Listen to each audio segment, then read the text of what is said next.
I thought, seeing that you've had about 3 or 4 days of conferencing now, all of your brains are probably overloaded with stuff. Let's do a quick straw poll here. I would like in the audience, if you have a smart watch or if you have a fitness tracker, maybe you don't have it with you now, but if you have one and you use one, can you just stick your hands up, please? 1, 2, 3, 4. So clearly four people in the room are 5. So clearly fitness and procurement don't seem to go hand in hand. But interestingly, for those 5 or 6 people, you are officially one of those things that are connected to the internet. You are part of the IoT landscape and sphere. And your data goes into the cloud. You can use it and download data into your phone. And so you effectively are adding to the billions and billions of devices that will become more prevalent as we move into the future. So interestingly, I would say that if you look at this graph, today in the world, the projection is that about 450 million people have some kind of a wearable device, some kind of connected wearable device. Okay, we have 5 of those people here today. And the projection is that that number will grow to, effectively double by the time we get to 2021, right? So close to 900 million people will have these sort of connected devices. So this is massive growth. This is clearly a trend that we see in the market, and clearly something that we need to be aware of. And I just again want to emphasize that IoT is a huge, broad-ranging topic. So this is just really meant to give you a sense of what it is, and specifically focus on the procurement impact. So how did IoT start? Credit goes to this guy. His name is Kevin Ashton, and he's widely regarded as the guy who termed the phrase the Internet of Things. And he did this in 1999 in a meeting with Procter & Gamble, where he didn't really think about it, but that's what he called it. And the name sort of stuck since then. And when he defined this, he thought about the fact that if we had a network that connects people, but also the objects around them, we can do really, really interesting things as these devices start to talk to each other and start to take action based on the trends and the data that's coming through. And at the time, most people thought that this was, science fiction, right? This was the stuff of the movies. This was, Terminator Genesis and Skynet and that sort of stuff. But actually, we see more and more that this is a reality, that the vast network of smart objects that are coming together ultimately will allow us to do things better and simpler and faster. So when we think about the Internet of Things, what is sort of the definition that we look at? And I kind of like the first one. It's quite simple to understand. So we talk about a vast network of smart objects, which is not that new a concept. But the second piece of the definition is interesting. So this network of smart objects work together, collecting and analyzing data, and then autonomously performing actions. And for me, the key word here is autonomously, right? So the Internet of Things allows devices and actions to take place in the world without necessarily having human intervention. And this is, why a lot of the sci-fi kind of recognition with this topic. The installed base of things that are connected to the internet is projected to get to between 6.6 billion things to 30 billion things. Now, that's a huge range, right? Nobody's really quite sure. It depends on what you define as a thing, but you can see, we're talking in the billions here. And so all kinds of businesses are starting to look at this more seriously. We know that about 1 billion of this is going to be wearable devices, but the rest will come from other sectors and industries. The statistics also show us that the consumer segment will probably have the largest share of the IoT installed base. So think about this. This means that we're not talking about heavy machinery sitting in plants or factories and that sort of stuff. We're talking about devices in your homes, devices that you wear, devices that everyday people start to interact and connect with. So it is something that's going to affect our lives quite profoundly. And as an example of that, the smart home market. Okay, so where within your home you have things that monitor, for example, temperature, light switches, geysers, all kinds of interesting things. That market is forecasted to grow to more than $50 billion over the next couple of years. So massive, massive market. And I think what we should all recognize is that the Internet of Things is driving us towards this, let's call it smart culture, right? So we talk about smart devices. We're then going to start talking about smart homes. And we're going to start talking about smart buildings, smart offices. Smart cars, I think, is already a reality, right? If you look at some of the stuff that Tesla are doing.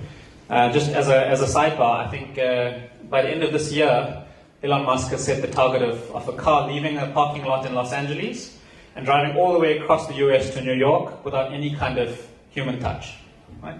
So this is where sort of smart car technology is. And ultimately, we're moving towards smart cities, right? So that's where it gets really interesting for connecting things like traffic systems, like water systems, like electricity grid systems. All these interesting things are going to make smart cities quite a reality in the future. So many spheres of our life is going to be impacted. And so what we're seeing is companies in the market start to develop vertical solutions around IoT technology. And this is just one example. This is a company called SquidNet, who's part of Dark Fiber Africa, DFA, and they use this Sigfox technology platform. So you'll see that sectors such as mining, agriculture, manufacturing, logistics, home and lifestyle, health, retail, smart city, all of these things are going to be impacted and embed more IoT technology within this, right? So, we see, for example, in the smart cities case, many cities around the world have started to embark on smart city initiatives. Off the top of my mind, Singapore is leading in many respects. So if you have the opportunity to go there, it's phenomenal what they've done. Barcelona is another big city. Paris is another city. So all of these huge cities are really looking at how they provide citizen services through IoT technology. And then I thought it would be useful to understand, let's call it the value chain of partners that sit in an IoT landscape, because I think can be quite difficult to understand. But actually, if you dig into it, the basic building blocks are really quite simple. So if we sort of demystify this, we have, I would say, 5 key players in the whole value chain for IoT. The first player are the device manufacturers, right?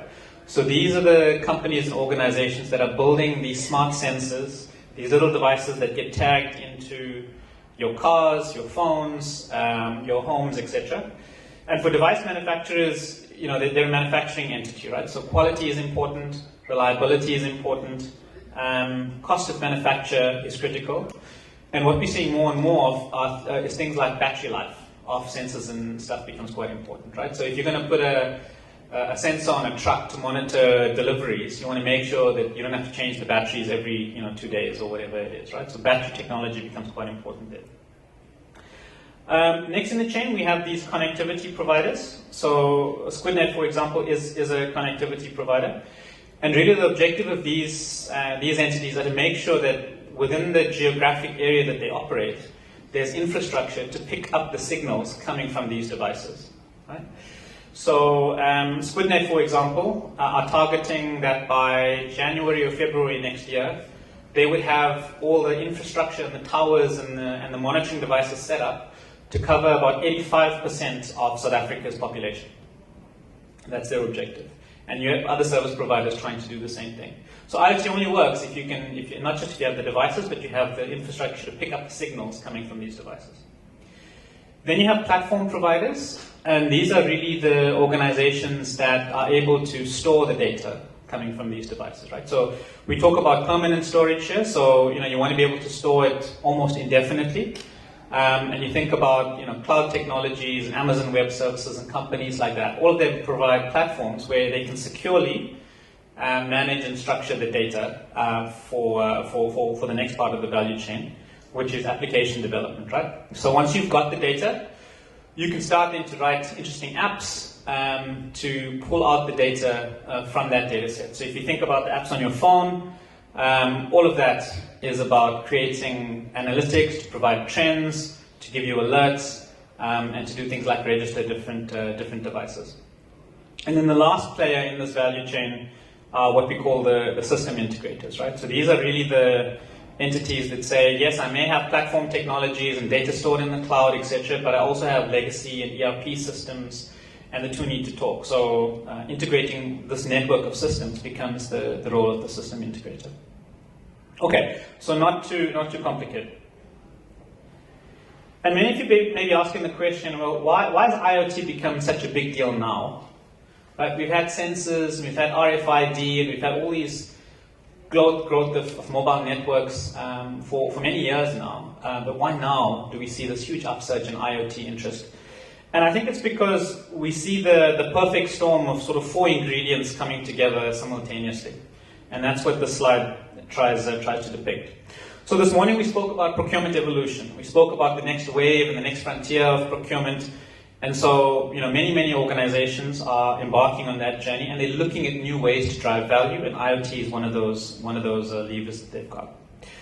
We've seen smart device proliferation. So everybody has a smartphone.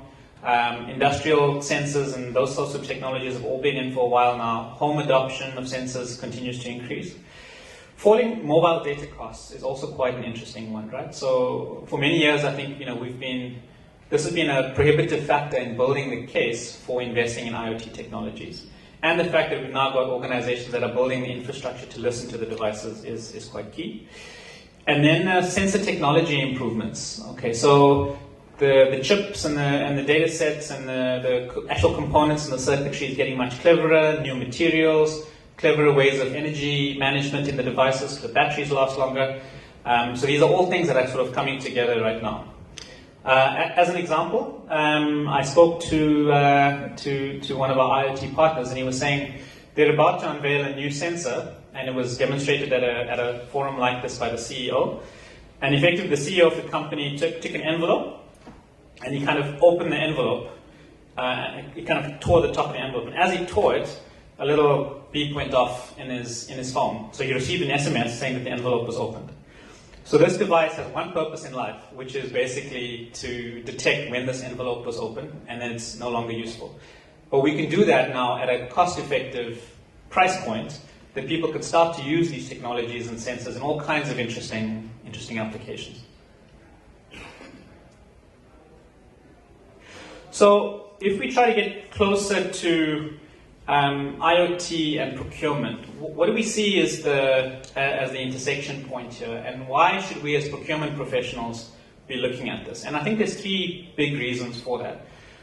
One is that IoT allows us to enhance the use of analytics, right? So if you think about this, it's good to have data. You can draw trends from data, but the quality and the frequency of the data and the richness of the data is what can really drive lots of value for the organization. And IoT now has reached a stage where it can do that. The second key piece is around increasing traceability, right? So as per some of the previous examples, tracking and tracing technology, putting sensors onto moving objects, understanding where objects are in the supply chain. IoT allows you to do a ton of that stuff. And then lastly, the ability of IoT to help us challenge existing processes. If you think about procurement, over the last 2 decades, we've had a philosophy around procure to pay. And if you really think about how IoT can challenge the way we do some of those processes, it's really phenomenal, and we'll get into an example of that. So I'd like you to just think about these 3 points. Analytics, traceability, and processes are the main things we believe you should be looking at as you think about your procurement organization and IoT. So I wanted to talk about a few examples in each of those themes. So the first one is around how do we see IoT analytics driving value, and I want to play a quick 2-minute video here. And this is Sonia. Both buildings are similar, but one has an advantage that is helping businesses around the world save time, money, and the environment. What's the difference?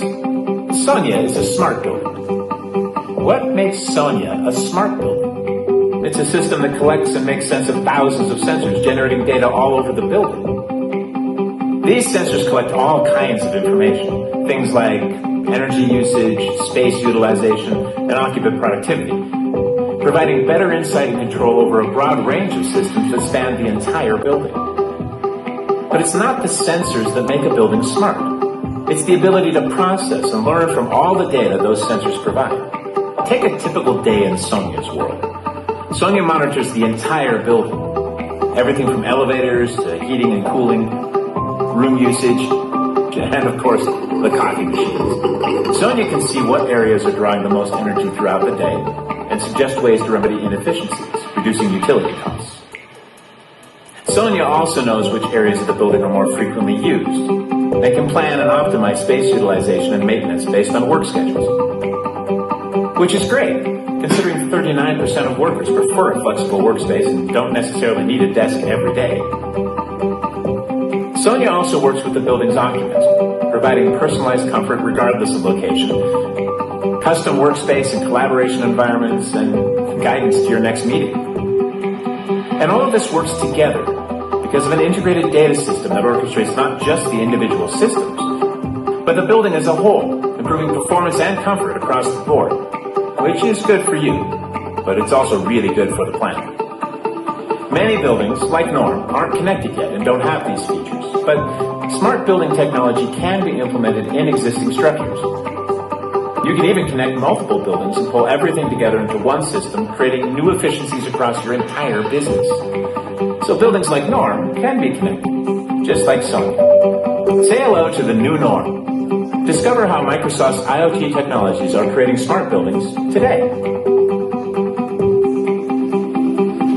You know, I think this just shows you the power of what analytics in this sort of smart building environment can do. And again, in your context, as you deal with your suppliers that are telling you about how to maintain campuses and maintain university property and all this kind of stuff, you know, I'm sure that they would also start looking at this for their businesses. And so as procurement professionals, I think there's a dialogue to be had about how do we work together to drive, you know, this sort of value for our entities. Another example about traceability.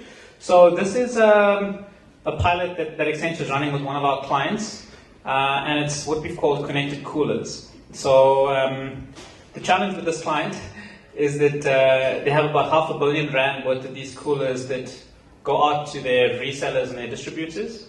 In theory, these are fridges that should be stocking the products of that company, and in theory they should be in one location.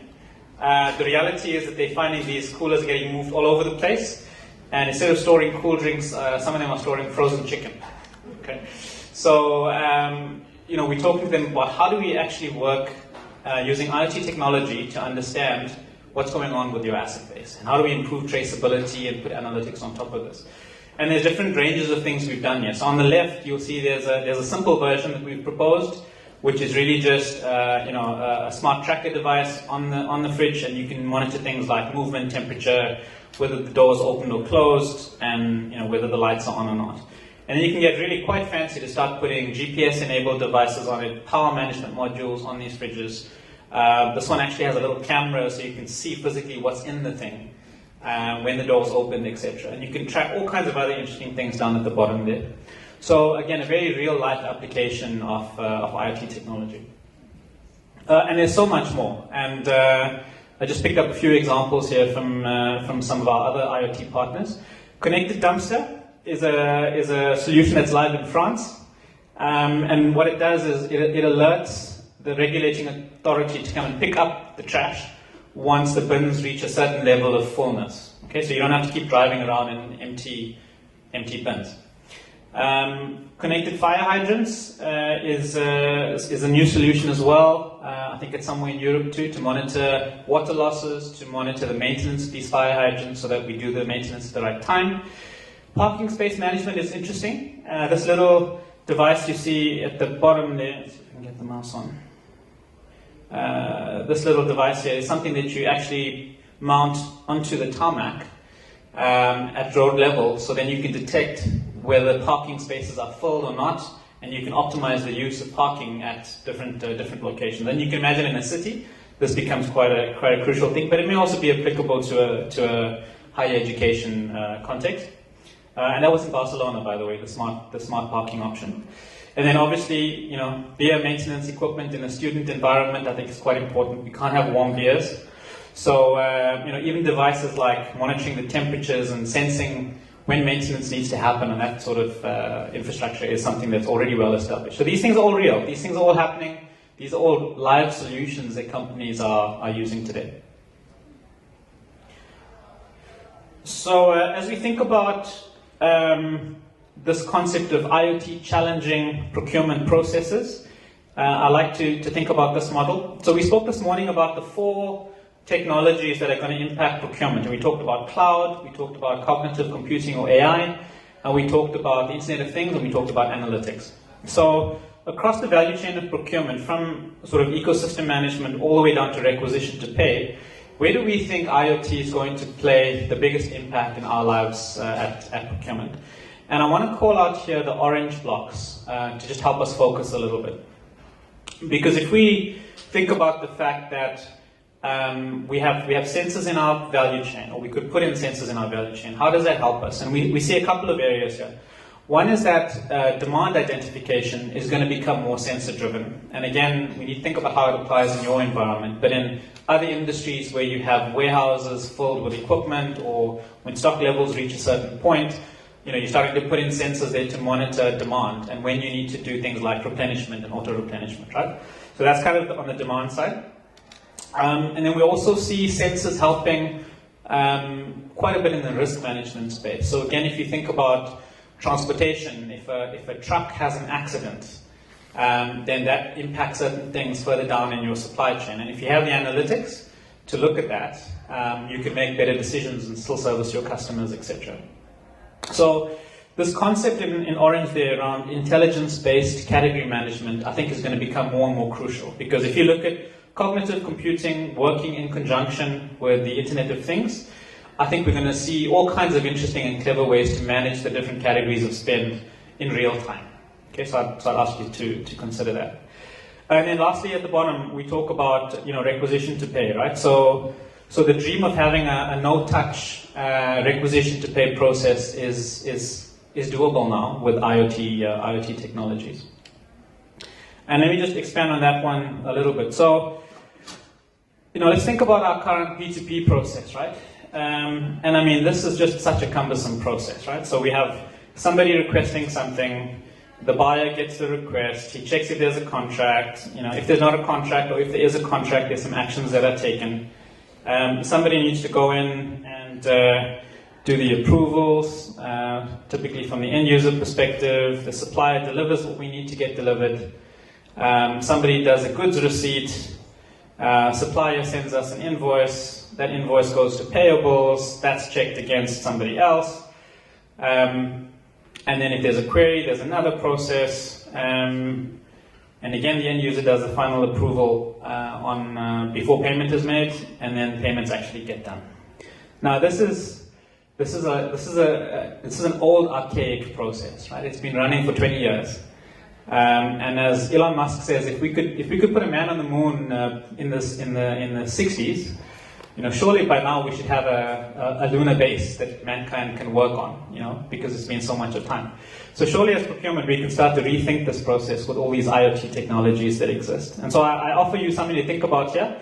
Not perfect, but conceptually I think it could be applied in certain cases. So, an IoT sensor system solution picks up the need for a product to be delivered or a service to be delivered.